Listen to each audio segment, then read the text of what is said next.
தலைமுறை நேயர்களுக்கு வணக்கம். டிஜிட்டல் டிகோட் நிகழ்ச்சிக்கு வரவேற்கிறேன். காவிரி விவகாரம், மேகதாது அணை பிரச்சினை போன்ற விஷயங்கள் தினமும் செய்திகளாக மாறி வருகின்றன. இரு மாநில முதல்வர்களும் சந்திக்கவிருக்கின்றனர். திமுக ஒருபுறம் போராட்டத்திற்கு அழைப்பு விடுத்திருக்கிறது. இப்படியாக இந்த செய்திகளை மையமாக வைத்து இன்றைய நிகழ்ச்சியின் தலைப்பும் கட்டமைக்கப்பட்டிருக்கிறது. காவிரி விவகாரத்தில் முற்றுகிறதா நெருக்கடி, தீர்வை நோக்கி நகர்வாரா முதல்வர் விஜய் என்ற தலைப்பில் பேசவிருக்கிறோம். விருந்தினர்களாக நம்முடன் அரங்கில் அரசியல் விமர்சகர் திரு செந்தில்வேல் அவர்கள். வணக்கம் சார். நம்முடன் இணைப்பில் அரசியல் விமர்சகர் திரு நந்தகுமார் அவர்கள். வணக்கம் சார். செந்தில்வேல் சார், உங்கள்கிட்டே தொடங்குறேன். தாவேக அரசு சமீபத்தில் ஒரு விஷயத்த சொல்லியிருக்காங்க. இந்த பிரச்சனை, மேகதாது அணை பிரச்சனை அப்படிங்கிறது மே 10, 2026 பிறகுதான் வந்துச்சா, அதற்கு முன்னாடி இல்லையா அப்படிங்கிற ஒரு விமர்சனத்தை முன் வச்சிருக்காங்க. இதற்கு உங்களுடைய பதில் என்ன? எல்லா பிரச்சனைக்குமே மே 10 முன்னாடி இருந்தே இருக்கு. அதை சரி பண்ணுன்னு சொல்லி தானே நீங்கள் வந்தீங்க. அதனால உங்களை நோக்கி கேட்குறோம், எந்த பிரச்சனை தான் புதுசாக தொடங்குது? எல்லா பிரச்சனையும் ஆண்டாண்டு காலமாக இருக்குது. இப்போ திமுக வந்து உடனே அதிமுக கேட்குறது, அதிமுக அதுக்கு முன்னாடி இந்த திமுக, அப்புறம் காங்கிரஸ், அப்படியே போகும். அப்படி அல்ல. நீங்கள் ஒரு விஷயத்தை மாற்றம்னு சொல்லி வந்தீங்க. இந்த பிரச்சனையில் நீங்கள் என்ன மாதிரியான அணுகுமுறைகளை கையாளுகிறீர்கள் அப்படிங்கிறது அங்கே கேள்வி. பிரதான கேள்வி இன்றைக்கு இதற்கு முன்பு திமுக காங்கிரஸோடு இருந்தபோது இதே கேள்வி திமுகவை நோக்கி கேட்கப்பட்டது. நான் அழுத்தம் திருத்தமாக சொல்லிட்டு வர்றேன். இன்றைக்கு தாவேகா காங்கிரஸ் கூட்டணியில் இருக்கிறது. கர்நாடகத்தில் காங்கிரஸ் ஆட்சி. அப்போ நீங்கள் வந்து இன்றைக்கி அவங்க தண்ணி தர முடியாதுங்கிறாங்க, அணை கெட்டியே தீர்வுன்னு சொல்கிறாங்க. காவிரி டெல்டா பாலடைந்து கிடைக்கிறது. இன்றைக்கு வந்து பாலைவனமாகும் ஒரு அபாய சூழல் இருக்கின்ற பொழுது, நீங்கள் இதற்கு முன்பு இது போன்ற விவகாரங்கள் வருகின்ற பொழுது மிக வேகமாக நீர்வளத்துறை அமைச்சர் டெல்லிக்கு போவார், பிரதமரை சந்திப்பார், அல்லது அங்கே இருக்கக்கூடிய நீர்வளத்துறை அமைச்சரை சந்திப்பார். எந்த ஆட்சியாக இருந்தாலும் நடவடிக்கைகள் எடுக்கப்படும். ஆனால் நீங்கள் இன்றைக்கி என்ன பண்ணுறீங்க? ஒரு கடிதம் எழுதிட்டீங்க. இதற்கு முன்பு நீங்கள் தான் சொன்னீங்க, கடிதம் எழுதிட்டு தூங்க போயிடுவீங்க, இவ்வளோதானான்னு கேட்டீங்க. இன்றைக்கி நீங்கள் என்ன பண்ணுறீங்க? அதை என்ன பண்ணுறீங்க? அப்போ கேள்வி என்ன? இந்த பிரச்சனைக்கான தீர்வு என்ன? நீங்கள் இன்றைக்கி வந்து கர்நாடகாவுக்கு போகிறேன்னு சொல்லிக்கின்ற பொழுது இங்கே இருக்கக்கூடிய எதிர்க்கட்சிகள் மட்டுமில்லை, காவிரி டெல்டா விவசாயிகள் இன்றைக்கு கடும் எதிர்ப்பை பதிவு செய்திருக்கிறார்கள். அவங்க ஒரு லாஜிக்கான கேள்வி கேட்குறாங்க, எதுக்கு நீங்கள் அங்கே போகிறீங்க? மேடம், நான் திருப்பி என்ன சொல்கிறேன், எனக்கு தாவேக அரசின் மீது விமர்சனம் இருக்கலாம், விஜய் அவர்களின் மீது விமர்சனம் இருக்கலாம், அது வேறு. ஆனால் கர்நாடகாவிற்கும் தமிழ்நாட்டிற்கும் ஒரு டிஸ்பியூட்னா நான் என்னுடைய முதலமைச்சர் பக்கம் தான் நிற்பேன். கரெக்டாக? என் முதலமைச்சரும் எங்கள் பக்கம் நிற்க வேண்டும் என்று நான் எதிர்பார்ப்பேன். எனக்கு மோடி அவர்களின் மீது 1000 விமர்சனம் உண்டு. ஆனால் இந்தியாவுக்கும் இன்னொரு அண்டை நாட்டுக்கும் ஏதாவது பிரச்சனைனா நான் என்னுடைய பிரதமரின் பக்கம் தான் நிற்பேன். அப்படி நாங்கள் என்ன நினைக்கிறோம், இந்த முதலமைச்சர் எங்கள் பக்கம் நிற்கணும்னு நினைக்கிறோம். என்ன கேட்குறோம்? கர்நாடக முதலமைச்சர் இங்கே வர சொல்லுங்க. இப்போ வறண்டு கிடப்பது, பாலைவனமாகி நிற்பது, குறுவை சாகுபடி இல்லாமல் தவிப்பது யாரு? நாம. இவர் அங்கே போய் கர்நாடக முதலமைச்சர் என்ன சொல்றாரு? டி.கே. சிவகுமார், நாங்கள் தனி ஹெலிகாப்டருக்கு ஏற்பாடு பண்ணியிருக்கிறோம், அட்வொகேட்ஸ்லாம் ஏற்பாடு பண்ணிக்கோம், லீகல் டீமெல்லாம் ஏற்பாடு பண்ணிக்கோம், இங்கே வந்து இந்த வறண்ட பகுதிகள் எல்லாம் அவர் பார்வையிட்டு அவருக்கு உண்மை தெரியுங்கிறார்.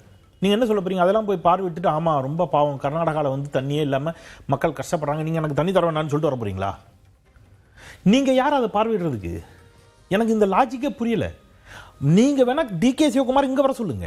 ஒருவேளை இரு முதல்வர்களும் பேசினாங்க, இந்த பார்வையெல்லாம் இல்லாம பிரச்சனைகள் குறித்து பேசினாங்க அப்படின்னா இதற்கான தீர்வு எட்டப்படாது அப்படின்னு தான் நினைக்கிறீங்களா? இல்லைங்க, இந்த பிரச்சனையை தயவுசெய்து நீங்க அப்படின்னா நான் கொஞ்சம் இதாவே சொல்லிடுறேன். ஏன்னா இது உடனே திமுக மீது இதுக்கு பழி போடுறாங்க. இப்பவும் இது திமுகவின் காலத்திலேயே தொடங்கிய பிரச்சனைங்கிறாங்க.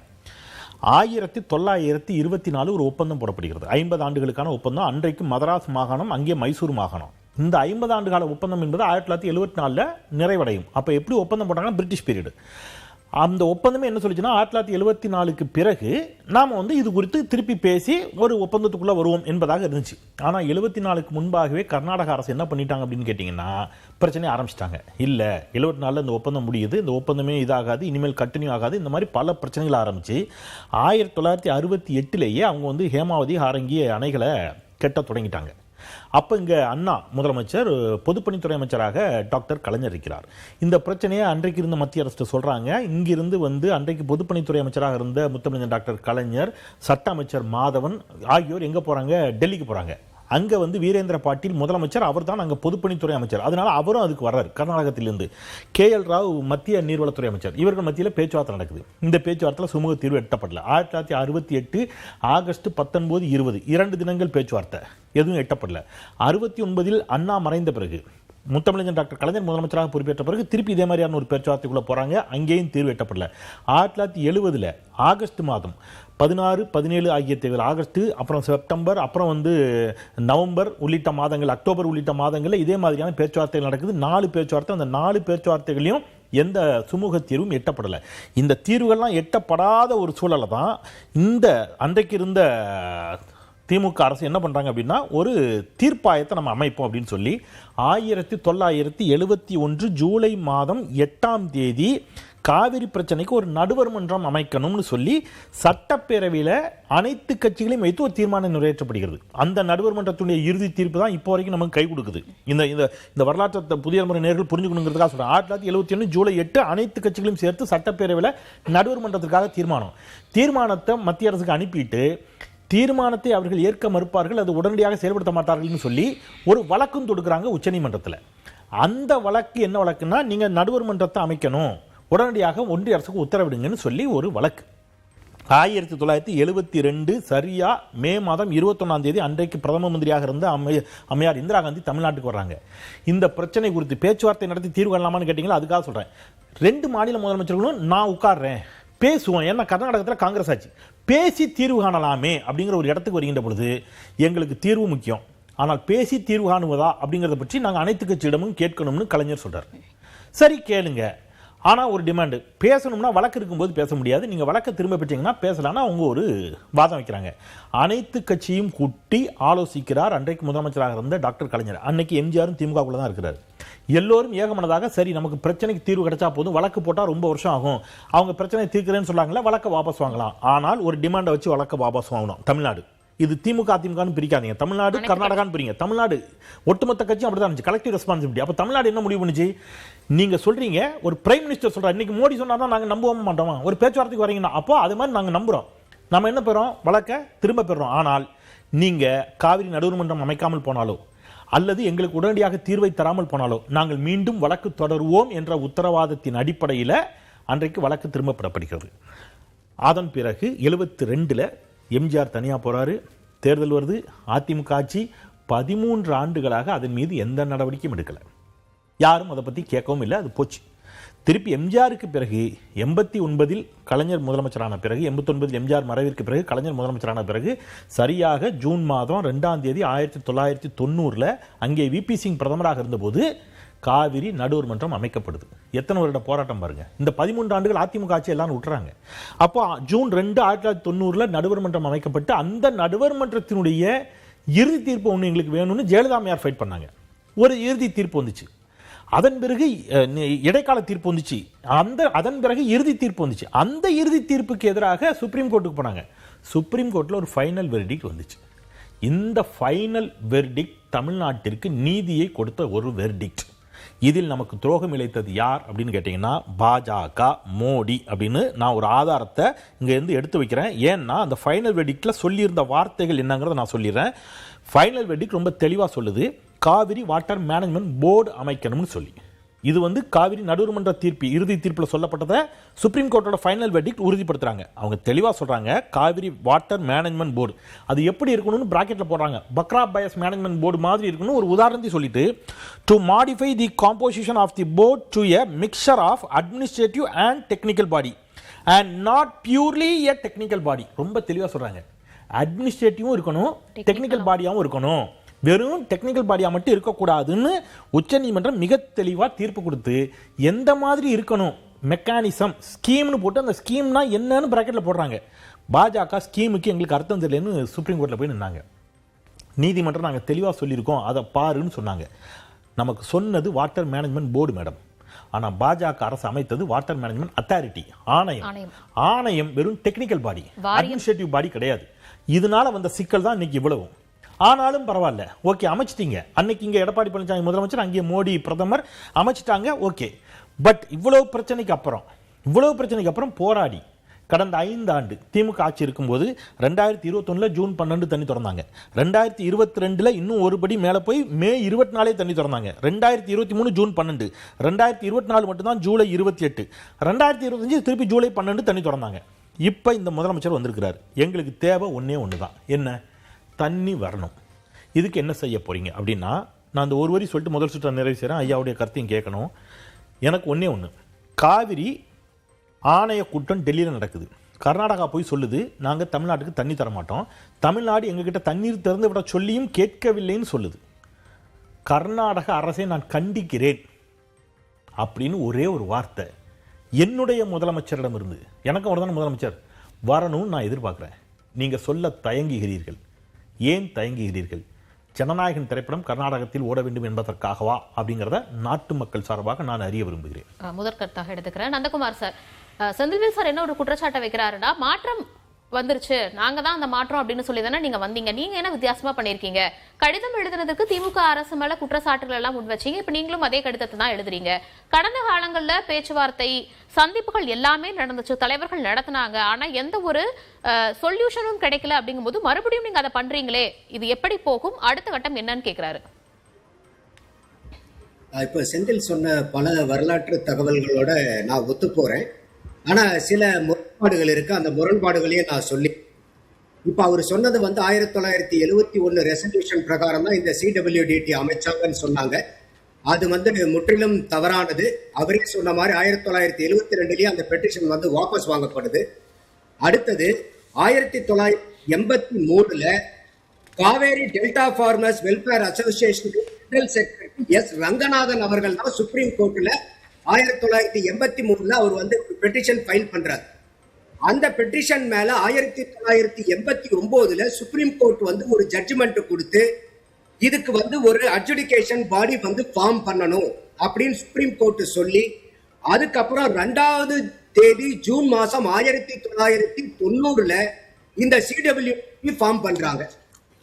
அப்போ இது 1971 ரெசல்யூஷனாலதான் இந்த CWDT ஃபார்ம் பண்ணாங்க அப்படிங்கிறது முற்றிலும் தவறான தகவல். அடுத்தது இப்ப செந்தில் ஆரம்பத்திலே சொன்னாரு, நம்ம நதிநீர் பிரச்சனைங்கிறது இது மாநிலத்துக்கும் உண்டான பிரச்சனை, தமிழ்நாட்டுக்கும் கர்நாடகத்துக்கும் உண்டான பிரச்சனை அப்படின்னு சொல்லி ஆரம்பிச்சாரு. ஆனா முடிக்கும் போது ஜனநாயகன்ல கொண்டாந்து நிறுத்தினார். அப்போ அந்த முதல்ல சொன்ன தமிழ்நாடு வெர்சஸ் கர்நாடகா இப்ப ஜனநாயகன் வெர்சஸ் தமிழ்நாடுன்னு மாறிடுச்சா அப்படிங்கிற ஒரு கேள்வியை நம்ம எழுப்ப வேண்டிய கட்டாயத்துக்கு வருது. இப்போ விஜய் அவர்கள் இப்ப அவர் லெட்டர் எழுதுறாரு. அன்புமணி ராமதாஸ் ராஜ்யசபால ஒரு கொஸ்டின் கேட்கிறாரு, என்ன ஸ்டேட்டஸ்ல டிபிஆர் இருக்குது, அதோட லோயர் ரைப்பேரியன் ஸ்டேட் அந்த 4 ஸ்டேட்டுக்கிட்டையும் கர்நாடகா கவர்மெண்ட் கன்சென்ட் வாங்கிடுச்சா அப்படின்னு கேட்கறாங்க. அது அன்ஸ்டார்ட் கொஸ்டின். அன்ஸ்டார்ட் கொஸ்டின் போது ஓரலா ஆன்சர் சொல்ல மாட்டாங்க, ரிட்டன் ஆன்சர் கொடுப்பாங்க. சோ அதுல அவரு பாரதிய ஜனதாவுடைய மினிஸ்டர் ஆஃப் ஸ்டேட் என்ன சொல்றாரு, இந்த மாதிரி எக்ஸ்பிளிசிட்டா வெளிப்படைத்தன்மையா லோயர் ரைப்பேரியன் ஸ்டேட் அவசியம் இல்லைன்னு ஒரு தேவையற்ற ஒரு பலனற்ற வாதத்தை அவரு பதிலா கொடுக்கிறார். கேட்கக்கூடிய நோக்கம், அன்புமணி ராமதாஸ் அவர்கள் கேட்டதனுடைய நோக்கம் என்னன்னா, லோயர் ரைப்பேரியன் ஸ்டேட்ஸ்னுடைய கன்சர்ன் மட்டும் இல்ல, அவங்களுக்கு பாதிக்கிற அளவுக்கு விஷயங்களை அப்பர் ரைப்பேரியன் ஸ்டேட் செய்யலாமாங்கிறது அதனுடைய உள்ளர்த்தம். ஆனா ஒரு லிட்ரல் மீனிங்காக ஜட்ஜ்மெண்ட்ல லோயர் ரைப்பேரியன் ஸ்டேட்ஸ் கேட்கணுங்கிற கன்சென்ட் வாங்கணுங்கிற அவசியம் இல்லைங்கிற அந்த ஒத்த வரைக்கும் மட்டும் பதில குடிச்சிட்டு முடிக்கிறாங்க. இதற்கு காரணம் என்னன்னா, மே மாசம் 2028ல கர்நாடகால தேர்தல் வரப்போகுதுங்க. அப்ப ஏற்கனவே பாரதிய ஜனதா அங்க ஆண்ட கட்சி, காங்கிரஸ் இப்ப அங்க ஆண்டுகிட்டு இருக்க கட்சி, 2 பேர்த்துக்கும் இதை யாரு இந்த 2027 பேட்டில யாரு ஜெயிக்கிறதுங்கிறதுல இன்னைக்கு மக்களுடைய உயிர் வாழ்வாதார பிரச்சனையான காவிரி பிரச்சனை பிஜேபியும் காங்கிரஸும் இன்னைக்கு ஒரு அரசியல் பிரச்சனையா மாத்திக்கிட்டு இருக்காங்க. அதுல நமக்கு எந்த விதமான உடன்பாடும் இல்லை. அப்போ இந்த இடத்துலதான் விஜய் அவர்கள் இதுக்கு கடிதம் எழுதுறாரு. இல்ல நீங்க சொல்றது ஹைலி டிசப்பாயிண்ட், பெருத்த ஏமாற்றம் இருக்கு. அதோட மட்டும் இல்லாம இதுல நீங்க சொல்லலன்னு சொல்றீங்க. இது கர்நாடகாக்கு நம்ம கூட மட்டும் பிரச்சனை இல்ல திவ்யா, இது பல மாநிலங்கள் கூட அவங்களுக்கு இப்படிதான் பிரச்சனை. நமக்கு எப்படி காவேரியில பிரச்சனை இருக்கோ அந்த மாதிரி ஆந்திர பிரதேஷ் கூட கிருஷ்ணால அவங்களுக்கு பிரச்சனை. அப்போ இந்த அல்மாட்டி ஆர்டர்னு ஒரு ரூலிங் ஆகவே இருக்கு சுப்ரீம் கோர்ட்ல 2000ல வந்த தீர்ப்பு. அது என்னன்னா, அந்த அல்மாட்டி அணையை உயரத்தை அதிகம் பண்ணி வாட்டர் ஸ்டோர் பண்ணணுங்கிறத கர்நாடகா முயற்சி பண்ணுது. அப்ப இது சுப்ரீம் கோர்ட்டுக்கு போய் இந்த கேஸ்ல வந்து தெளிவா அந்த சுப்ரீம் கோர்ட் ரூலிங் எப்பங்க 2000 வந்திருக்கு இந்த சுப்ரீம் கோர்ட் ரூலிங் என்னன்னு வந்திருக்கு, கீழ் படுகையில இருக்கக்கூடிய மாநிலங்கள் பாதிக்கிற அளவுக்கு மேல் படுகையில இருக்கக்கூடிய மாநிலங்கள் எந்த விஷயங்களையும் செய்யக்கூடாதுங்கிறத இந்த பாரதிய ஜனதாவுடைய மினிஸ்டர் ஆஃப் ஸ்டேட் வந்து வெளிப்படையா 2018 தீர்ப்புல இல்லைன்னு ஒரு சொன்னாரு பாத்தீங்களா. 2000 வருஷத்துல வந்த அந்த அல்மாட்டி ஆர்டர்ல இதை வெளிப்படையாவே சொல்லியிருக்காங்க சுப்ரீம் கோர்ட். அதையும் முதல்வர் அவர்கள் வந்து மேற்கோள் காமிச்சு நீங்க சொல்றது பொறுப்பற்ற பதிலா கொடுத்திருக்கீங்க, இந்த பதில திரும்ப பெறணும்னு லெட்டர் எழுதியிருக்காரு. அதோட காவேரி வாட்டர் மேனேஜ்மெண்ட் அத்தாரிட்டிங்கிறது வந்து காவேரி வாட்டர் டிஸ்பியூட் ட்ரிபியூனல் கொடுத்த ஆர்டரை எக்ஸிக்யூட் பண்ணக்கூடிய பாடி. அந்த பாடிக்கு டெக்னிக்கலா யாரு வந்து இன்புட்ஸ், அணைகள் எல்லாம் எவ்வளவு இருக்கு, தண்ணி எவ்வளவு இருக்குது, வெதர் எப்படி இருக்குது, மழைப்பொழிவு எப்படி இருக்குது, கடந்த கால மழைப்பொழிவு எவ்வளவு, வருங்கால மழைப்பொழிவு எவ்வளவு இருக்க போகுது, இதெல்லாம் பண்ணி சொல்றதுக்கு வந்து பாத்தீங்கன்னாக்கா இந்த டெக்னிக்கல்ஸ் எல்லாமே CWRCன்னு இருக்கு, காவேரி வாட்டர் ரெகுலேஷன் கமிஷன் ஒன்னு இருக்கு. அந்த கமிஷன்ட்ட தமிழ்நாடு அரசாங்கம் இப்ப வந்து அதிகாரிகள் மூலியமா அழுத்தத்தை கொடுத்து முந்தா நேத்து வந்து ஆர்டர் கொடுத்திருக்கிறாங்க. வரப்போற 15 நாளைக்கு ஒவ்வொரு நாளுக்கும் 3500 கியூபிக் செகண்ட்ஸ் வாட்டரை வந்து அடுத்த 15 நாட்களுக்கு கர்நாடக அரசாங்கம் திறந்து விடணும். அப்ப இந்த அடுத்த 15 நாளுக்கு வந்து பாத்தீங்கன்னா அதை நீங்க கால்குலேட் பண்ணீங்கன்னா அந்த கியூபிக் செகண்ட் அதை வந்து மல்டிப்ளைடு பை செகண்ட்ஸ் அதை வந்து கன்வெர்ட் டிஎம்சிக்கு பண்ணீங்கன்னா 4.5 TMC வரும். அப்போ வெறும் லெட்டர் எழுதுறதோட மட்டும் இல்லாம சட்டப்பூர்வமான நடவடிக்கைகளும் இங்க எடுக்கப்பட்டுக்கிட்டு இருக்கு. அப்ப இன்னைக்கு நமக்கு கர்நாடகா வந்து எங்களுக்கு மழை இல்லை, எங்களுடைய அணையில வந்து 30 வருஷம் வரலாறு காணாத எங்களுக்கு மழை பொழிவு குறைஞ்சிருக்கு, அணைகள் எல்லாம் வந்து எங்களுக்கு கம்மியா இருக்குன்னு சொன்னாலும் அந்த கர்நாடக அரசு என்ன சொல்லுதுங்கிறது முக்கியம் இல்ல, CWRC அந்த ரெகுலேஷன் கமிட்டி என்ன சொல்லுங்கிறது தான் முக்கியம். அவங்க எதெல்லாம் ஆய்ந்து பார்த்து தான் அவங்க ரெக்கமெண்டேஷன் கொடுத்து இன்னைக்கு இந்த வாட்டர் திறந்து விடணுங்கிறது ஆர்டர் கொடுத்திருக்காங்க. அடுத்தது இப்போ நம்மளுடைய பூவுலகின் நண்பர்கள் வந்து பாத்தீங்கன்னா ஒரு RTI போட்டிருந்தாங்க. டிபிஆர்ல வந்து இப்ப இந்த மேகதாது டிபிஆர் என்ன இருக்குங்க போது அவங்க ஏப்ரல் மாசம் வந்து அந்த ஃபைல் பண்றாங்க. இப்ப போன ஜூலை மாசமே ஜூன் 28ஆம் தேதி வந்து அதுக்கு RTIக்கு வந்து அவங்க சொல்லியிருக்காங்க. அந்த ஜூன் 28வது தேதியே இந்த டிபிஆர் 26வது வருஷம் சப்மிட் பண்ண டிபிஆர் CWMA வந்து ரிஜெக்ட் பண்ணி திருப்பி அனுப்பிச்சிருக்கு கர்நாடகாக்கு. காரணம் என்னன்னா இப்ப இவங்க இவ்வளவு நாளா மேகதாதுவை வந்து வெறும் குடிநீர் பிரச்சனைன்னு இவங்க கதை சொல்லிக்கிட்டு இருந்தது இல்லாம இப்ப இந்த சிவனசமுத்திரம்னு சொல்லிட்டு ஒரு ப்ராஜெக்ட் இருக்கு, ஹைட்ரோ பவர் ப்ராஜெக்ட். அது வந்து ஒரு எக்ஸிஸ்டிங் ப்ராஜெக்ட். அதனுடைய இப்ப எக்ஸிஸ்டிங் கெப்பாசிட்டி வந்து பாத்தீங்கன்னாக்கா 42 மெகாவாட். இந்த 42 மெகாவாட் ப்ராஜெக்டை 300 மெகாவாட் ப்ராஜெக்டா இன்க்ரீஸ் பண்ணணும்னு சொல்லிட்டு இத வந்து ஒரு அடிஷனல் சரத்தா வந்து இன்க்ளூட் பண்ணணும்னு கர்நாடக அரசாங்கம் போன ஏப்ரல்ல கொடுத்திருந்தாங்க. இப்போ இது வந்து நீங்க கேட்டது, நீங்க முதல்ல டிபிஆர்னு நீங்க ஃபண்டமெண்டலா கேட்டதே குடிநீருக்காக. அப்ப இது முற்றிலும் முதுகுருமாக நீங்க வேற ஒரு ப்ராஜெக்ட் இதெல்லாம் வந்து கொண்டாந்து சேர்த்துக்கிட்டு இருக்கீங்க. இதெல்லாம் வந்து CWMA ஒப்புதலுக்கு, CWDT ஆணைக்கு உகந்ததல்ல, சுப்ரீம் கோர்ட் ஆணைக்கு உகந்ததல்லன்னு இதே CWC வந்து ரிஜெக்ட் பண்ணி அனுப்பிச்சிருக்காங்க. அப்ப நம்ம எல்லாத்தையும் கனெக்டிங் தி டாட்ஸ் எதை கூட்டி கழிச்சு பார்த்தாலும் இன்னைக்கு 2007 வந்த CWDT ஆர்டரையோ அதுக்கப்புறம் 2018 அது வந்து ரிவைஸ் ஆச்சு. ஏன்னா CWDT வந்து நமக்கு 419 TMC கொடுத்திருந்தாங்க திவ்யா. ஆனா சுப்ரீம் கோர்ட்ல நடந்ததுல அதுல 14.25 TMC குறைக்கிறாங்க. நமக்கு கொடுத்தது எவ்வளவுன்னு கேட்டீங்கன்னா 404.25 TMC. இப்ப அவங்க காவேரி ஆற்றுல நம்மளுடைய பங்கு அந்த 404.25ல 177.25 TMC கர்நாடகா நமக்கு திறந்து விடணும். மீதி 227 TMC நம்ம தமிழ்நாட்டுக்கு உட்பட்ட பகுதியில் அந்த காவேரியில இருக்கக்கூடிய கேட்ச்மெண்ட் ஏரியால பூரா பெய்யக்கூடிய மழை அந்த வாட்டர் வந்து நம்மளுடைய ரீஜன்லயே வருது.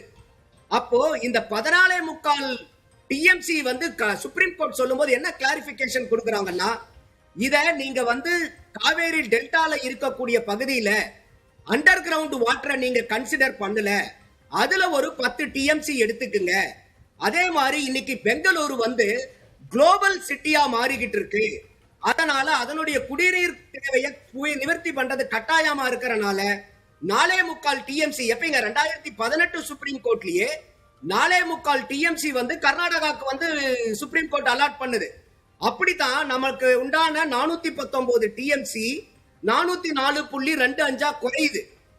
அது முடிஞ்சது போக இன்னைக்கு தேவை பாத்தீங்கன்னாக்கா சற்றேறக்குரிய 2.3 டிஎம்சி வந்து ஒரு மாசத்துக்கு பெங்களூருடைய குடிநீர் தேவை. ஆனா இந்த மேகதாது அணை 67 டிஎம்சிக்கு கட்டுறாங்க. திவ்யா, உங்களுக்கு தேவையை விட நீங்க 20 மடங்கு 30 மடங்கு நீங்க ஒரு மேகதாது அணை கட்ட வேண்டிய தேவை என்ன? அப்ப உங்களுக்கு குடிநீர் தான் உண்மையான பிரதான பிரச்சனைனா ஒரு மாசத்துக்கு 2.3 டிஎம்சி தான் பெங்களூருக்கு வேணும்னா அதை நீங்க வெறும் சாதாரண ஒரு ஸ்டோரேஜ் டேங்க் கட்டி ஒரு பம்ப் போட்டு எடுத்து கூட தாராளமா அனுப்பலாமே. அப்ப இந்த கர்நாடகாவினுடைய நோக்கம் காவேரி தண்ணிய அதனுடைய கண்ட்ரோல முழுமையா தன்கிட்ட வச்சுக்கணுங்கிறது தான் அந்த எண்ணங்கள் வந்து தவறுதலான எண்ணங்கள். இந்த நோக்கங்கள் எல்லாமே இரு மாநில முதலமைச்சர்களின் சந்திப்பின் மூலமாக சரி செய்யப்படுமா, தீர்வு எட்டப்படுமா? இல்லைங்க, இப்ப நம்ம என்னைய பொறுத்த வரைக்கும் என்னுடைய தனிப்பட்ட பார்வை வந்து இது பேசணுமா பேசக்கூடாதாங்கிறது, பேசினாலும் தவறில்லை, பேசாம விட்டாலும் தவறில்லை. என்ன காரணம் நான் சொல்றேன்னு கேட்டீங்கன்னா, இப்ப நம்மளது வந்து ஒரு பெடரல் கவர்மெண்ட் கூட்டாட்சி முறை. அப்போ நமக்கு வந்து ஒரு மாநிலத்து கூட இன்னொரு மாநிலம், இப்ப நான் சொன்னேன் இல்லைங்களா, இந்த CWRC ரெக்கமெண்டேஷன்ல CWDT வந்து இப்ப 4.5 டிஎம்சி திறந்து விடணும்னு ஆர்டர் போட்டிருக்காங்க அடுத்த 15 நாள். இது தமிழக அரசாங்க அதிகாரிகள் அங்க போய் நிர்பந்தம் வச்சுதான் CWMAல நமக்கு கிடைக்குது. அப்போ அரசாங்க அதிகாரிகள் மட்டத்துல பேச்சுவார்த்தை நடத்தாம எல்லாம் இல்ல, மாநிலங்களுக்குள்ளார பேச்சுவார்த்தை நடத்துறாங்க. ஆனா ஒரு மக்களால தேர்ந்தெடுக்கப்பட்ட பிரதிநிதிகள் ஒரு மாநிலத்துக்குட்டான ஒரு மாநிலம் நம்மள மாதிரி வந்து ஒரு பெடரல் ஸ்ட்ரக்சர்ல பேசுறதுல தப்பு கிடையாது. ஏன்னா இப்ப ஒரு முதலமைச்சரும் இன்னொரு முதலமைச்சரும் பேசுறனால இது வந்து சுப்ரீம் கோர்ட்டினுடைய ஜட்ஜ்மெண்ட்டுக்கு இது ஆல்டர்னேட்டா மாறாது. இல்ல, கர்நாடகாவுல ஒரு மூத்த காங்கிரஸ் தலைவர் என்ன சொல்லியிருக்காரு அப்படின்னா, சிஎம் விஜய் அவர்களை கர்நாடக முதல்வர் கன்வின்ஸ் செய்ய பாப்பாரு, அங்க இருக்கக்கூடிய பிரச்சனைகள் எங்களுடைய நிலையை சொல்லி சிஎம் விஜய கன்வின்ஸ் செய்ய பாப்பாரு அப்படிங்கிற ஒரு ஸ்டேட்மெண்ட்டை சொல்லியிருக்காரு. இதன் மூலமாக இன்னுமே விமர்சனங்கள் அதிகமாக தற்போது எழுது. இல்ல திவ்யா, இப்ப யாரா இருந்தாலும் இப்ப கர்நாடகால இருக்காங்க, கர்நாடகாக்காக பேசுவாங்க, நம்ம நமக்காக பேசுவோம். இப்ப தமிழகத்தில் இருக்க சாதாரண ஒரு கட்சி கூட கர்நாடகத்துல ஒரு கிளை இருந்து வச்சுக்கீங்களேன், அந்த கட்சியினுடைய நிலைப்பாடு என்னன்னு கேளுங்க. அவங்க கர்நாடகாவுக்கு தான் சப்போர்ட் பண்ணுவாங்க, தமிழ்நாட்டில் இருக்கக்கூடிய கட்சியா இருந்தா கூட. அப்போ இது வந்து கன்வின்ஸ் செய்வாருன்னா நம்ம சீஃப் மினிஸ்டர் போயிட்டு அப்படியா சார், ஓகே சார், நான் ரொம்ப கன்வின்ஸ் ஆயிட்டேன் சார், பரவாயில்ல சார், நீங்க எடுத்துக்கோங்க சார் சொல்லிடுவாருன்னு நம்ம நம்புறோம்னா நம்மளுடைய அறியாமை அது. அப்போ இதுல போய் ஒரு முதல்வர் இன்னொரு முதல்வரை பார்க்கறதுல எந்த தவறும் இல்லைங்க, ஒரு பேச்சுவார்த்தை நடத்துறதுலயும் எந்த தவறும் இல்ல, பேச்சுவார்த்தை நடத்தாம இருக்கிறதுலயும் எந்த தவறும் இல்ல. ரெண்டு பக்கமும் சரிசமமான நியாயம் இருக்கு. ஆனா இவங்க வைக்கக்கூடிய வாதம் நாம போய் சீஃப் மினிஸ்டர் பார்த்து பேசிக்கிட்டாவே நமக்கு பலகீனமா மாறிடும். இல்லைங்க, இது பலகீனம் இல்ல, இது விவசாயிகளுக்கு உண்டான ஒரு பலமா மாறும். ஏன்னா இன்னைக்கு இது யாருமே அரசியல் படுத்தக்கூடாது. செந்தில் ஏற்கனவே சொன்ன மாதிரி நம்ம அத்தனை கட்சியினுடைய நோக்கமும் என்னங்க, விவசாயிகளுடைய வயலுக்கு தண்ணி வரணுங்க. அதே மாதிரி இன்னைக்கு சற்று ஏறக்கூடிய 20 மாவட்டங்களுக்கு காவேரி நதி தான் நமக்கு குடிதண்ணீரும் கூட. அப்போ இந்த குடிதண்ணீர் பிரச்சனையும் காவேரி டெல்டால இருக்கக்கூடிய விவசாயிகளுடைய நீர் வாழ்வாதார பிரச்சனையும் எந்த விதத்திலையும் பாதிக்க கூடாதுங்கிறது நம்மள மாதிரி சிட்டிசனுக்கே இந்த மாதிரி இருக்கும் போது இந்த மாநிலத்தை ஹெட்டா இருக்கக்கூடிய ஒரு முதல்வருக்கு அந்த அக்கறை இல்லாம போயிடுமா?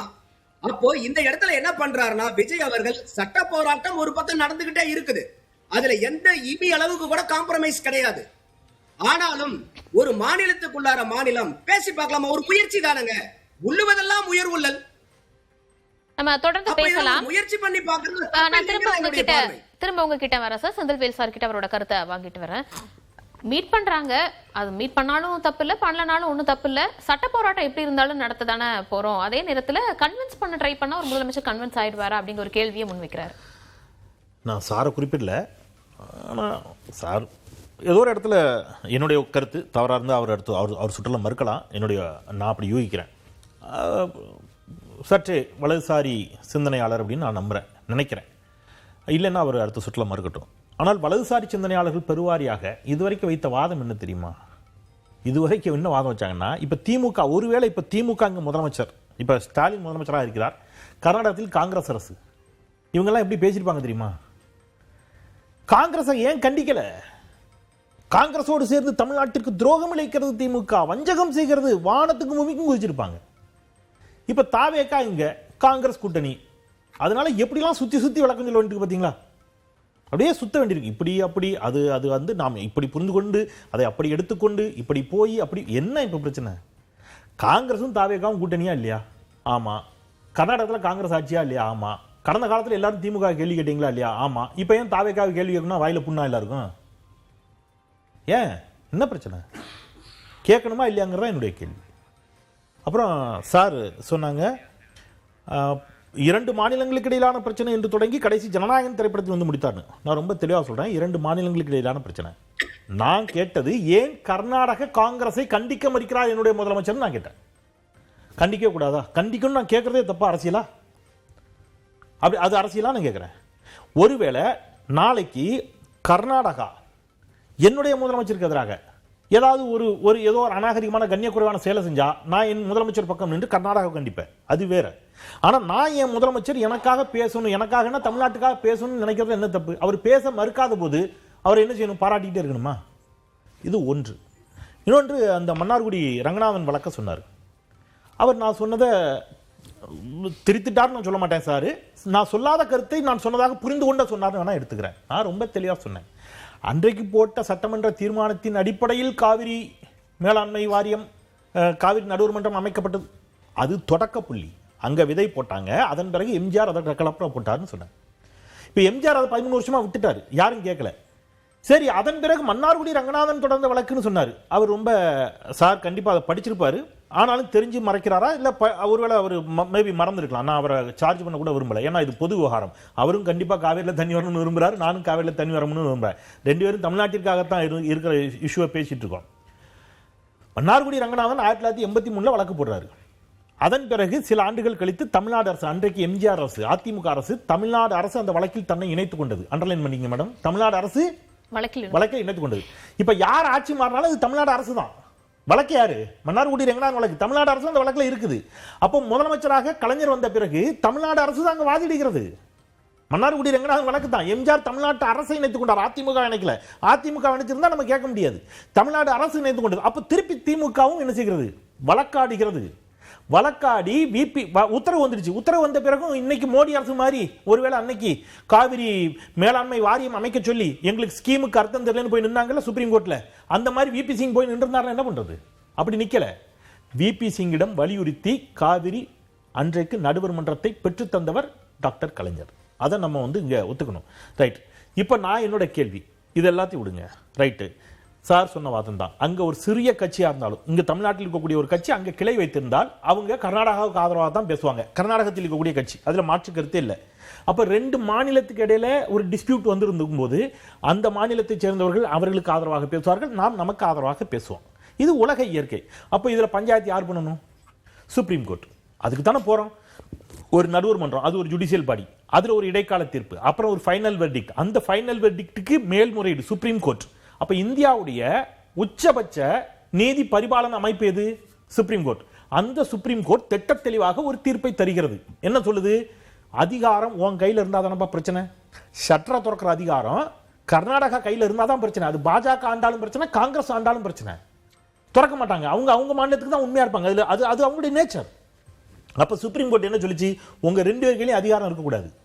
காவிரி வாட்டர் மேனேஜ்மெண்ட் போர்டு அமைச்சரு, டெக்னிக்கல் பாடியா இருக்கக்கூடிய அட்மினிஸ்ட்ரேட்டிவ் பாடி, சட்ட திறக்கிற அதிகாரமே யார்கிட்ட இருக்கணும்? போர்டுகிட்ட இருக்கணும்னு சொல்லிச்சு.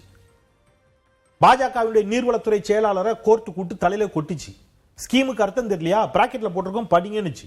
ஏன்டா அந்த மொத்த திருப்பி என் கையில இருக்குது. அப்ப நீங்க என்ன பண்ணீங்க?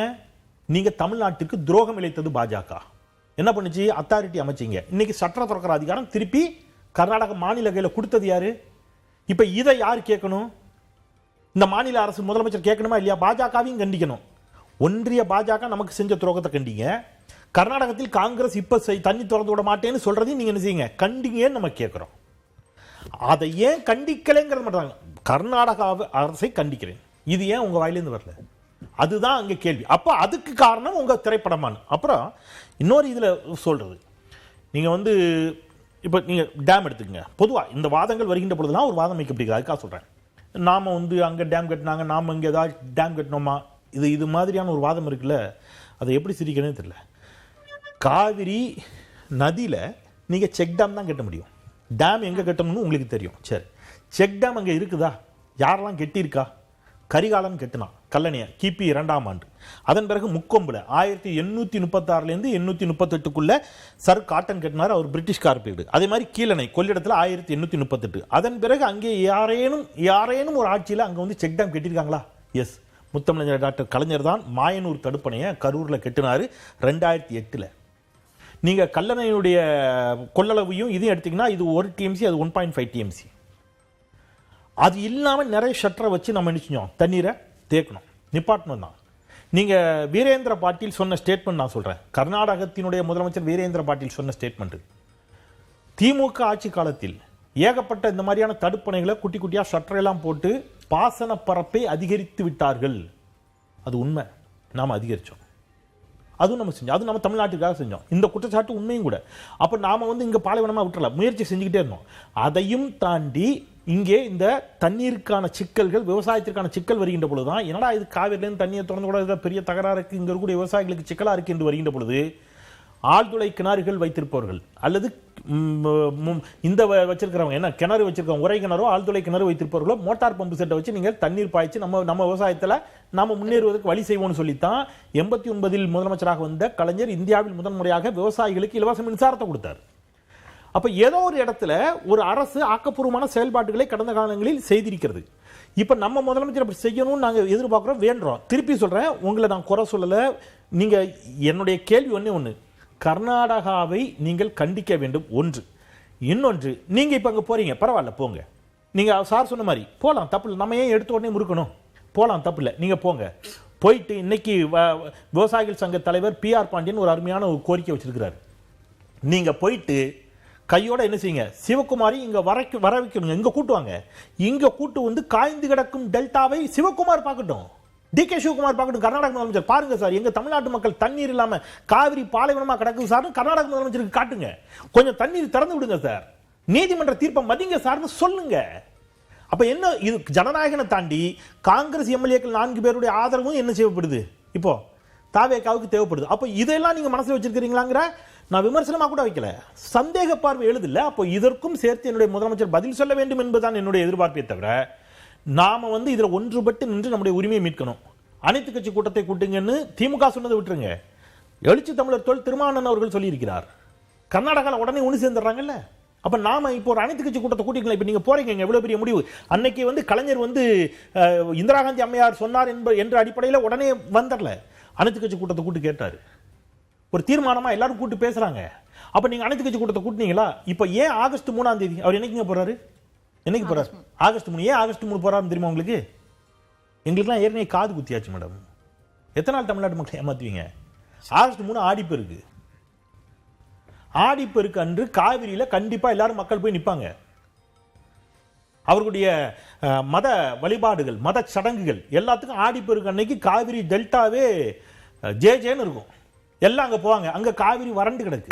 ஒரு வருஷம் கூட இப்படி ஆனதில்லை. காவிரி பெருக்கு அன்னைக்கு கண்டிப்பா தண்ணி இருக்கும் காவிரியில. இப்ப அன்னைக்கு மக்கள் இந்த தமிழ்நாடு அரசுக்கு எதிராக திரும்பி விடக்கூடாது அப்படிங்கிறதுக்காக காவிரி ஆடிப்பெருக்கு அன்னைக்கு தமிழ்நாட்டில் காவிரியில மக்கள் தண்ணி இல்லைங்கிற செய்தி வந்து விடக்கூடாது. இப்ப ஊடகங்கள்ல எது பிரேக்கிங் நியூஸ் ஆகும்? முதலமைச்சர் கர்நாடகா சென்றது பிரேக்கிங் நியூஸ் ஆகும். அதுக்காக போறாரு. நந்தகுமார் சார், கடந்த ஆட்சி காலத்துல ஆக்கப்பூர்வமான நடவடிக்கைகள் எல்லாமே நாங்க எடுத்திருக்கோம். அதே நேரத்துல திமுக காங்கிரஸ் கூட்டணியில் இருந்த போது திமுகவை நோக்கி பல்வேறு கேள்விகளும் குற்றச்சாட்டுகளும் வைக்கப்பட்டன. அது தாவேகாவை நோக்கி தற்போது எழாதது ஏன்கிற ஒரு கேள்வியும் முன்வைக்கப்பட்டிருக்கிறது.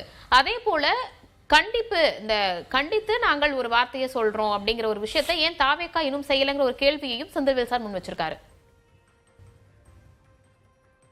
இல்லை, அதுக்கு முன்னாடி செந்தில்வேல் வந்து எங்கிட்ட இருந்து ஒரு விஷயம் தெரிஞ்சுக்கணும்னாரு. நம்ம வலதுசாரியா அப்படின்னு தெரிஞ்சுக்கணும்னாரு. நம்ம வலதுசாரியும் கிடையாது, இடதுசாரியும் கிடையாது. நம்ம வந்து ஒரு பிரச்சனை சார்ந்த கருத்து தான் என்னுடைய பார்வை. அது செந்திலுக்கு உங்க மூலியமா நான் தெரிவிச்சுக்கிறேன். அடுத்தது வந்து காங்கிரஸ் கூட இருக்கும்போது நான் அதனாலதான் ஏற்கனவே சொன்னேன், அதிமுக ஆளும் அதிமுக பாரதிய ஜனதா கூட்டணி இருந்தாலும், கர்நாடகாவில் பாரதிய ஜனதா கூட்டணியில அங்க ஆண்டுகிட்டு இருந்தாலும், இது உடன்பாடு வராது. இங்க காங்கிரஸ் இருந்தாலும் அங்க காங்கிரஸ் இருந்தாலும் வராது. அப்ப இன்னைக்கு வந்து காங்கிரஸ் கூட்டணிக்குள்ளார போனது வந்து மார்ச் 20ஆம் தேதி அமைச்சரவையில பங்கெடுக்கிறாங்க. மே மாசம். இந்த 2 மாசம் 2 கூட்டணி கட்சிகள் வந்து ஒரு முடிவை பண்ணிட முடியும்னா 2001 சட்டமன்ற தேர்தலுக்கு அப்புறம் கடந்த 25 வருடமாக காங்கிரஸ் வந்து திமுக கூட தான் பயணிச்சுக்கிட்டு இருக்கு. அப்போ அதுக்கு முன்னாடியே பாரதிய ஜனதாவும் இருந்துச்சு. அப்ப வந்த காங்கிரஸை பயன்படுத்தி திமுக வந்து இதுக்கு ஒரு முடிவு கண்டிருக்கலாம்ல. அப்ப இன்னைக்கு தாவேக்காக்கு கேட்கறது நியாயம்னா அது 2 மாசம் ஆட்சி. நீங்க திமுக 5 வருஷமா 5 தடவை நீங்க ஆட்சியில் இருந்தவங்க. அப்போ இதெல்லாம் நம்ம கேட்க வேண்டிய கட்டாயம் வரும். அதனாலதான் சொன்னேன், இது காவேரி பிரச்சனைங்கிறது அரசியல் செய்யக்கூடிய பிரச்சனைகள் அல்ல. அடுத்தது இன்னொரு செந்தில் ஒரு தவறான ஒரு கருத்தை சொன்னாரு, எம்ஜிஆர் வந்து இது கிடப்புல போட்டுட்டாரு அப்படின்னு. அன்னைக்கு எம்ஜிஆர் அவர்கள் வந்து கர்நாடகாவுடைய முதலமைச்சர் தேவராஜ் அர்சல் இருக்கும் போதே அவரு கூட உடன்படிக்கைக்கு பேசி அவங்க வந்து பாத்தீங்கன்னா அன்னைக்கு எக்ஸாக்ட் நம்பர் எனக்கு ஞாபகம் இல்லை, I think it is around 320 டிஎம்சியோ என்னமோ அவங்க பேசி பண்றாங்கன்னு சொல்லிட்டு இது வந்து தரவுகளோட திருச்சி வேலுசாமி அவர்கள் டிவி விவாதமா அவர் வந்து அந்த தரவுகளை சொல்லிக்கிட்டு இருக்காரு. அப்ப வந்து முரசொலியில வந்து இவர் எம்ஜிஆர் அவர்கள் மேற்று மொழிக்காரர்னால மலையாளிங்கிறனால தமிழகத்துக்கு உண்டான நலனக இல்லாம அவர் பாட்டுக்கு பேச்சுவார்த்தைக்கு போறாருன்னு சொன்னனால எம்ஜிஆர் வந்து he was compelled to back off. அப்ப எம்ஜிஆர் அவர்கள் வந்து எந்த நடவடிக்கையும் எடுக்கலன்னு சொல்றது வந்து எனக்கு உடன்பாடு இல்லாத கருத்து. உங்கள் கருத்து விரும்புறாரு, அவருடைய கருத்தை மட்டும் நம்ம கேட்டுட்டு வந்துடலாம். சொல்லுங்க. ரொம்ப சுருக்கமா தான் என்னோட கேள்வி, எம்ஜிஆர் அவர்கள் எந்த நடவடிக்கை எடுக்கவில்லைன்னு நான் எந்த இடத்துல இருந்து சொல்றேன் அப்படின்னா, ரொம்ப தெளிவா ஒரு விஷயத்த சொன்னேன். காவிரி நடுவர் மன்றம் அமைப்பதற்கு அவர் அதை சொன்னார். அதற்கு அவர் எதுவும் செய்யல, வழக்கு தொடர்பாக செய்யல. மன்னார்குடி ரங்கநாதன் தொடர்ந்த வழக்குல தமிழ்நாடு அரசு தன்னை இணைத்துக் கொண்டது ஒன்று. இன்னொன்று, எம்ஜிஆர் அவர்கள் பேச்சுவார்த்தை மூலம் தீர்வு கண்டார் அப்படின்னு சொல்வாரு என்று சொன்னால் அதன் பிறகு ஏன் மன்னார்குடி ரங்கநாதன் வழக்கு தொடரணும்? அதுல ஏன் வந்து தமிழ்நாடு அரசு அன்றைக்கு இருந்து எம்ஜிஆர் தன்னை இணைத்துக் கொள்ள வேண்டும்? 2. இன்னொரு கேள்வி நான் திருப்பி ஐயாட்ட நான் கேட்க விரும்புறது, பாஜக இதில் துரோகம் செய்தது என்பதையாவது அவர் ஏற்றுக்கொள்வாரா? உச்சநீதிமன்ற தீர்ப்பிற்கு எதிராக உச்சநீதிமன்ற தீர்ப்பை வரி வரியா நான் வாசி காட்டினேன், அதையாவது ஐயா ஏற்றுக்கொள்வாரா? நந்தகுமார் சார், உங்களுடைய பதில் சுருக்கமாக. கட்டாயமா இதுல என்ன மாற்று கருத்து இருக்கு? நமக்கு ஸ்கீமுக்கு விளக்கம் தெரியலன்னு போய் கேட்டதையெல்லாம் நம்ம என்ன ஆதரிச்சோமா? என்ன இது ஒரு சாதாரண வார்த்தைக்கு வந்து ஒரு இந்தியாவே இன்னைக்கு தொடர்ந்து 3 தடவை ஆள்றவங்களுக்கு எல்லாம் ஒரு ஸ்கீம்ங்கிற வார்த்தைக்கு அர்த்தம் புரிஞ்சுக்க தெரியாதா? இதெல்லாம் அரசியல். நான் அதனாலதான் சொல்றேன், இன்னைக்கு காவிரி பிரச்சனையை பேசிட்டே தான் வந்துட்டு இருக்கோம். பல்வேறு விவாதங்கள் நடத்தப்பட்டிருக்கு, நிறைய விமர்சனங்களும் கருத்துக்களும் முன்வைக்கப்பட்டிருக்கு. என்னதான் தீர்வு? தற்போது ஒரு புது அரசு அமைந்திருக்கிறது, பேச்சுவார்த்தை நடத்தலாம் அப்படின்னு சொல்லியிருக்காங்க. முதலமைச்சர் முன் இருக்கக்கூடிய வாய்ப்பு என்ன? தமிழ்நாட்டிற்கு தண்ணீர் கிடைக்க வேண்டும், தீர்வு கிடைக்க வேண்டும் அப்படின்னா உங்களுடைய பதிலிட சுருக்கமாக. இந்த வாய்ப்பு போறதுக்கு முன்னாடி ஒன்னே இப்ப செந்தில் சொன்னது வந்து அணையெல்லாம் கட்ட முடியாதுங்க. அவர் சொல்றது எனக்கு 100க்கு 100 உடன்பாடு உண்டு. மியூச்சுவல் கன்சென்ட் இல்லாம பண்ண முடியாது. ஆனா என்னுடைய கேள்வி என்னன்னா, தமிழ்நாட்டுல 85 அணைகளினுடைய கெப்பாசிட்டி எல்லாத்தையும் சேர்த்து 230 டிஎம்சி ஸ்டோரேஜ் நம்ம தமிழ்நாட்டினுடைய டேம் ஸ்டோரேஜ். ஆனா நம்ம கிட்ட 39,000 நீர்நிலைகள் இருக்குங்க. ஏரி, குளம், கம்மா அப்படி இப்படின்னு சொல்லிட்டு 39,000 நீர்நிலைகள்ல 212 டிஎம்சி ஸ்டோரேஜ் பண்ணலாம். ஆனா இன்னைக்கு அந்த 39,000 நீர்நிலைகளுடைய நிலவரம் என்ன? எத்தனை பாதிக்கு மேல வந்து இன்னைக்கு ஆக்கிரமிப்புல இருக்கு. அதனாலதான் இன்னைக்கு மழை பெஞ்சாவே நம்ம வீட்டுக்குள்ளாரெல்லாம் தண்ணி வர்றதுக்கு ஒரு பெரிய காரணம் வந்து இந்த நீர்நிலைகளுடைய ஆக்கிரமிப்பு. அதுக்கு வந்து ஆட்சியாளர்கள் இன்னைக்கு கட்டாயம் பொறுப்பேற்கணும். இதுக்கு முன்னாடி ஆண்டவங்க, இதுக்கு மேல ஆக்கிரமிப்பு நடந்தாலும் இப்ப ஆள்றவங்க அதுக்கு பொறுப்பேற்கணும். அது எனக்கு மாற்று கருத்து இல்ல. அடுத்தது இப்ப நீங்க அடுத்தது வந்து இப்ப கேட் ஓபனிங் கீய வந்து கர்நாடகாட்ட கொடுத்துட்டாங்க, அப்படி இல்லைங்க. இதுக்கு வந்து லீகல் கான்ட்ராக்ட் யாருகிட்ட இருக்கு, லீகல் அத்தாரிட்டி கண்ட்ரோல் யாருக்கிட்ட இருக்குன்னா CWMA கிட்ட இருக்கு. பிசிக்கல் கண்ட்ரோல் கர்நாடகா கவர்மெண்ட் இருக்கு. இப்ப நம்ம வந்து மேட்டூர் டேம்னுடைய பூட்டையும் சாவியும் கொடுங்கன்னு சொல்லி இன்னைக்கு சென்ட்ரல் கவர்மெண்ட் கேட்டா நம்ம எடுத்து கொடுத்துருவோமா? அது எந்த அரசாங்கமும் கொடுக்க மாட்டாங்க. ஆனா லீகல் கண்ட்ரோல் CWMA தான் இருக்குது இப்போ. அப்போ இது ஒண்ணு. இப்ப என்ன பண்ணணும்னு நீங்க சொல்லும் போது இன்னைக்கு நம்மளுடைய தமிழ்நாட்டுல இப்ப நம்ம பேசுறது எல்லாமே நமக்கு வர வேண்டிய வரத்து குறைஞ்சு போச்சேங்கிற ஆதங்கத்துல பேசிக்கிட்டு இருக்குங்க. ஆனா நம்மளுடைய வாட்டர் யூசேஜ் எஃபிஷியன்சி எவ்வளவுன்னு கேட்டீங்கன்னாக்கா வெறும் 40% தாங்க. இதே இஸ்ரேல்ல 75% வாட்டர் யூசேஜ் எஃபிஷியன்சி. அப்போ 1% வாட்டர் யூசேஜ் எஃபிஷியன்சி இன்க்ரீஸ் ஆனா 10.6 டிஎம்சி ஆனுவல் சேவ் பண்ணலாம். அப்ப இப்ப நமக்கு தற்போதைய பற்றாக்குறையில எல்லாத்தையும் கூட்டி பழிச்சு பார்த்தோம்னா சற்றேறக்குறைய 92 டிஎம்சி ஷார்ட்ஃபால் வருதுங்க தமிழ்நாட்டுக்கு. Annual shortfall. இதே 2045 எவ்வளவாது அதிகமாகும் ஆய்வுகள் சொல்லுதுன்னா 200 டிஎம்சி பற்றாக்குறை வரும்ன்றாங்க. அப்போ இன்னைக்கு நம்ம பண்ண வேண்டியது, நமக்கு இந்த சப்ளை அண்ட் டிமாண்ட் தான் இன்னைக்கு நமக்கு சேலஞ்ச். சப்ளை நமக்கு இருக்கு, டிமாண்ட் இருக்கு, ஆனா இந்த வாட்டர் யூசேஜ் எஃபிஷியன்சி ரொம்ப ரொம்ப லோ, 40%. இத 40%ல இருந்து 60% இன்க்ரீஸ் ஆனோம்னா 216 டிஎம்சி ஒரு வருஷத்துக்கு நம்மளால சேவ் பண்ண முடியும்.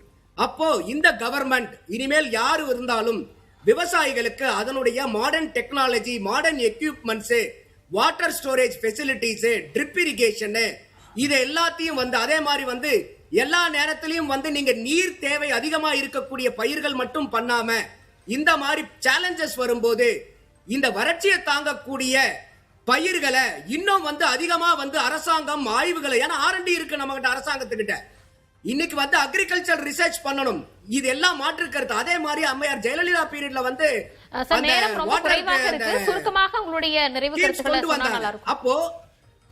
அப்போ அரசாங்கம் ஒரு பக்கம் நம்மளுடைய சட்ட போராட்டம், அண்டை மாநிலம் நமக்கு கொடுக்கறதை எகென்ஸ்ட் தொடர்ந்து போராடினாலும் நம்ம கிட்ட இருக்கக்கூடிய தண்ணீரை, அதனுடைய பயன்பாட்டு திறனை, எந்த டெக்னாலஜியை யூஸ் பண்ணி, என்ன மாதிரி அக்ரிகல்ச்சரல் சிஸ்டத்தை ஃபாலோ பண்ணி, என்ன மாதிரி கிராப்ஸ், என்ன மாதிரி சீட்ஸ், என்ன மாதிரி இதெல்லாம் சீசனுக்கு எப்படி தகுந்த மாதிரி பண்ணணுங்கிறது. ஏன்னா சில டைம்ல பாத்தீங்கன்னா இந்த கரும்பு நெல்லுகளுக்கெல்லாம் அதிகமான தண்ணி தேவைங்க. பட் அதுக்கு பாத்தீங்கன்னா ஒரு ஆதார விலை இருக்கிறனால முக்காவாசி ஃபார்மர்ஸ் அதை நோக்கி பயணிப்பாங்க. அப்ப மத்த பயிர்களுக்கும் உண்டான வருமானத்தை அரசாங்கம் பெருக்கி கொடுக்கணும். இன்னைக்கு இன்சூரன்ஸ் ஃபெசிலிட்டிஸ் எடுத்து கொடுக்கணும். இப்ப போன தடவை கூட திமுக ஆட்சியில என்ன சொல்லியிருந்தாங்கன்னா, சாதாரண ஒரு விவசாயி பாதிச்சா கூட அது இன்சூரன்ஸ்ல கவர் ஆகிற மாதிரியான. இப்ப இன்சூரன்ஸ் நமக்கு எப்படி இருக்குன்னா, ஒரு பகுதி, ஒரு குறிப்பிட்ட பகுதி பாதிக்கப்பட்டாதான் கவரேஜ் வருன்றாங்க. அப்போ ஒரு தனிப்பட்ட விவசாயி ஒரு ப்ராக்ரெசிவா நான் ஒரு லெஸ் வாட்டர் கிராப்புக்கு போகணும், இல்ல வேற ஒரு மாடர்ன் மெத்தடாலஜி ஆஃப் அக்ரிகல்ச்சருக்கு போகணும்னா அவருக்கு இன்சூரன்ஸ் கவரேஜ் கிடைக்கிறது இல்ல. அதை இந்த அரசாங்கங்கள் கூர்ந்து கவனிச்சு இப்ப எப்படி ஒரு லைஃப் கவர் இருக்கு, ஹெல்த் கவர் இருக்கு, என்னுடைய விஷன் பில்லுக்கு தகுந்த மாதிரி நான் எடுத்துக்கலாம். அந்த மாதிரி அக்ரிகல்ச்சருக்கும் அந்த சிஸ்டத்தை கொண்டு அதே மாதிரி இன்னைக்கு பவர், ஏன்னா இன்னைக்கு தண்ணி ஆற்றுல தண்ணி வரும்போது அவங்க அண்டர் கிரவுண்ட் வாட்டர் தான் நம்பி இருக்க வேண்டியதா இருக்கு. அப்ப அவங்களுக்கு அன்இன்டரப்டட் பவர் சப்ளை கொடுக்கணும். அரசாங்க சைடுல இருந்தும் விவசாயிகள் சைடுல இருந்தும் செய்ய வேண்டிய கட்டாயங்கள் இருக்கு. உங்களுடைய பார்வைகளை சொல்லிட்டு வரீங்க. நம்ம செந்தில்வேல் சார் கிட்டயும் இன்னொரு நிகழ்ச்சிக்கு நான் ஜாயின் பண்ணனும். I take leave please. நிகழ்ச்சியில் கலந்து கொண்டதற்கு நன்றி சார். நன்றி திவ்யா, நன்றி Senthil. Sorry thank you sir, நன்றி சார். இல்ல இப்போ என்னன்னா, கடைசி எங்க நிப்பாட்டிடுறாங்க எல்லாரும் அப்படின்னா, பாஜக சுப்ரீம் கோர்ட் தீர்ப்பை அமல்படுத்தாது, அதை கண்டிக்க மாட்டோம் அல்லது கேட்க மாட்டோம். கர்நாடகத்தில் இருக்கக்கூடிய காங்கிரஸ் அரசு தண்ணீர் திறந்து விடாது, அதை பத்தி கேட்க மாட்டோம், முதலமைச்சரும் கண்டிக்க மாட்டாரு. ஆனா விவசாயிகளுக்கு அட்வைஸ் பண்ண ஆரம்பிச்சிருவோம். நீங்க நெல்லு தான் போடணுமா, வேற ஏதாவது போட்டா ஆகாதா, மாற்று பயிர் செய்யுங்களேன், வேற ஏதாவது வேலை பாருங்களேன். ஏன்னா வேற ஏதாவது வேலை பாருங்களேன்னு அமைச்சரே சொல்றாரு. தமிழ்நாட்டில் ஒரு அமைச்சர் அட்வைஸ் பண்றாரு, அவர்கள் வேறு வேலை செய்வார்கள் அப்படிங்கிற. அவங்க வேற வேலை செஞ்சுவாங்க, நம்ம சோத்துக்கு என்ன பண்றது, அது வேணும்ல. அப்ப விவசாயிகள் அங்கே விவசாயத்தை செய்தால்தான் நமக்கு உணவுங்கிற புரிதல் இல்லாம அட்வைஸ் எங்க வந்துடுறாங்கன்னா விவசாயிகிட்ட வந்துடுறாங்க. ஒன்று. இன்னொன்று, அந்த இன்சூரன்ஸை பத்தி சொன்னார். அந்த இன்சூரன்ஸ் யாருடைய கட்டுப்பாடு, யாருடைய அதிகாரம்னா அகைன் பாஜக அரசு, ஒன்றிய அரசு. அதை எதிர்த்து வழக்கு போட்டது யார் தெரியுமா? திமுகவை சேர்ந்த முன்னாள் சபாநாயகர் ஐயா அப்பாவு அவர்கள் தான் இதற்கு எதிராகவும் வழக்கு போட்டார் அப்படிங்கிறத நாங்க சுட்டி காட்ட கடமைப்படுறேன். அடுத்து ரொம்ப முக்கியமா திருப்பி சொல்றாரு, அப்படியெல்லாம் ஷட்டரை திறந்து விட முடியாது, நம்ம மேட்டூர் அணை கீயை கேட்டா கொடுத்துருவோமாங்கிறாரு. 2 மாநிலங்களுக்கு இடையில் ஓடுகின்ற நதிநீர் தாவாய் குறித்து பிரச்சனை வருகின்ற பொழுது, ஒரே மாநிலத்துக்குள்ள உற்பத்தியாகி அந்த மாநிலத்துக்குள் ஓடுகின்ற நதிக்கு இந்த பிரச்சனை இல்லை. 2-3 மாநிலங்களுக்கு இடையில் பாய்கின்ற நதிநீர் குறித்து தாவாக்கள் எழுகின்ற பொழுது, பிரச்சனைகள் எழுகின்ற பொழுது, அந்த ஆற்று நீர் சிக்கலுக்கு இதுதான் தீர்வு என்பதுதான் உச்சநீதிமன்றத்துடைய தீர்ப்பு. அதே மாதிரி இங்க ஒரு டேம் அவங்க ஆல்ரெடி நிர்வகிக்கிறாங்க. நான் திருப்பி அந்த வார்த்தையை சொல்றேன், மீண்டும் ஒருவர், அது ரொம்ப முக்கியமான வார்த்தை. Bhakra Beas management board to achieve objective of the distribution of water as per equitable shares determined by the tribunal. Since the implementation of the final award of the tribunal involves regulation of supplies from various reservoirs and the other important nodal points, division structures. இதுதான் இப்போ இனிமேல் சொல்ல போதான் ரொம்ப முக்கியமான. It would be imperative that the mechanism bracketல Kaveri water management board is entrusted with the function of supervision of operation of reservoirs and with regulation of water releases. ரொம்ப முக்கியம். And with regulation of water releases therefrom with the assistance of Kaveri Water Regulation Committee. ரொம்ப தெளிவா சொல்லணும்னா Bhakra Beas management போர்டுன்னு ஏற்கனவே ஒன்று இருக்கிறது. இதே மாதிரி அதுபோல இது ஒன்று இருக்க வேண்டும். இது தண்ணீரை திறந்து விட்ட பிறகு கர்நாடக மாநில அரசு தண்ணீரை திறந்து விட்டுச்சுன்னா எவ்வளவு திறந்து விடுதுன்னு குறிக்கக்கூடிய அமைப்பா இருக்கக்கூடாது. அந்த நீர் ஆதாரங்களை நிர்வகிக்கக்கூடிய ஒரு ஒரு போர்டாகவும் இருக்கணும், அதிகாரமிக்க ஒரு வாரியமாகவும் இருக்கணும். இவர்கள் தான் என்ன செய்யணும், தண்ணீரையும் டிஸ்ட்ரிபியூட் பண்ணணும். தண்ணீரை இந்த மாநிலங்களுக்கு இந்த தீர்ப்பின்படி பகிர்ந்தளிக்கக்கூடிய அதிகாரமும் இவர்களுக்கு தான் என்பதுதான் அந்த தீர்ப்பு. இப்ப அங்கதான் பிரச்சனை வருது. இதை உடைச்சிட்டீங்க நீங்க. இதை யார் கேட்கறது? நான் கத்திக்கிட்டே இருக்கேன் இந்த ஒரு விஷயத்தை. இந்த ஒரு தீர்ப்பை வச்சு 2018 வந்த தீர்ப்பு 2026 வரைக்கும் நான் இதை பேசாத மேடையில் கத்தாத இடம் இல்லை. ஏன்? விவசாயிகளுக்காக. காவிரி டெல்டா பாலைவனமாக வரக்கூடிய நாட்களில் நடக்கக்கூடிய சந்திப்போ இல்ல இந்த மாதிரியான பேச்சுவார்த்தைகள் மூலமாக தீர்வு எட்டப்படும் அப்படிங்கிற நம்பிக்கை உங்களுக்கு இல்லை அப்படின்னு ஒரு லாஸ்ட் ஒரு உதாரணம் சொல்லட்டுமா? நம்ம மாநிலத்துக்குள்ள சேலத்துல குடிநீர் விநியோகத்தை தனியாரிடம் கொடுத்து விட்டார் இந்த முதலமைச்சர் விஜய் அவர்கள். சுயஸ் என்ற ஒரு அமைப்பிட்ட கொடுத்திருக்கிறார். சேலம் முழுவதும் பற்றி எரிகிறது, போராடி கொண்டிருக்கிறார்கள் மக்கள். சினிமால நீங்க டயலாக் பேசுறீங்க, குடிக்கிற தண்ணிக்கு காசா தனியாட்ட குடிப்பீங்களான்னு. சேலத்துல தனியார் விநியோகம் இதுவரைக்கும் அரசு செஞ்சதுங்க, வீடுகளுக்கு தனியார் குடிநீரை. இந்த மேகதாது பிரச்சனையை பொறுத்த வரைக்கும் கடந்த காலங்களில் செய்யாததை இனி என்ன செஞ்சா தீர்வு கிடைக்கும் அப்படின்னு நினைக்கிறீங்க? என்ன செஞ்சா தீர்வு கிடைக்கும்னா, நீங்க சுப்ரீம் கோர்ட் தீர்ப்பை அமல்படுத்த சொல்லி பாஜகவிடம் அழுத்தம் கொடுக்கணும். காங்கிரஸ் அரசை நீங்க வெளிப்படையாக கண்டிக்கணும். நீங்க பேச்சுவார்த்தைங்கிற பேர்ல அங்க போயிட்டு அவங்க சொல்றதை கேட்டுட்டு இங்க வரக்கூடாது. அப்படி ஒருவேளை அதையும் தாண்டி நீங்க போவீங்க அப்படின்னு சொன்னா ஆடி பெருக்கன்றைக்கு அன்னைக்கு போய் அதை தலைப்புச் செய்தி ஆக்கணும்னு நினைச்சீங்கன்னா அந்த முதலமைச்சரை இங்க வர சொல்லி தமிழ்நாடு எவ்வளவு வறண்டு கிடக்கிறது என்பதையும் நீங்க காட்டி தண்ணீரை போராடி பெற்றுத்தரணும். ஒரே ஒரு வரி சொல்றேன், நீங்க தான் சொன்னீங்க பிரச்சனைகள் வருகின்ற பொழுது கடிதம் எழுதி விட்டு போய் தூங்கி விடுவதல்ல முதலமைச்சரின் வேலை. அந்த பிரச்சனைகளுக்காக செய்ய வேண்டியதை செஞ்சு நின்று போராடி சண்டை போட்டு அந்த பிரச்சனையை தீர்க்கணும் சிஎம் சார் அப்படின்லாம் அவர் பேசினார். அந்த ஆடியோ கூட இருக்குது, வேணா நான் ப்ளே பண்றேன். அப்படிலாம் பேசுனீங்கல்ல, அதை செஞ்சு காட்டுங்க போதும். நிகழ்ச்சியில் கலந்து கொண்டு பல்வேறு கருத்துக்களை பகிர்ந்தமைக்கு நன்றி. இத்துடன் விடைபெறுகிறேன். மீண்டும் சந்திப்போம்.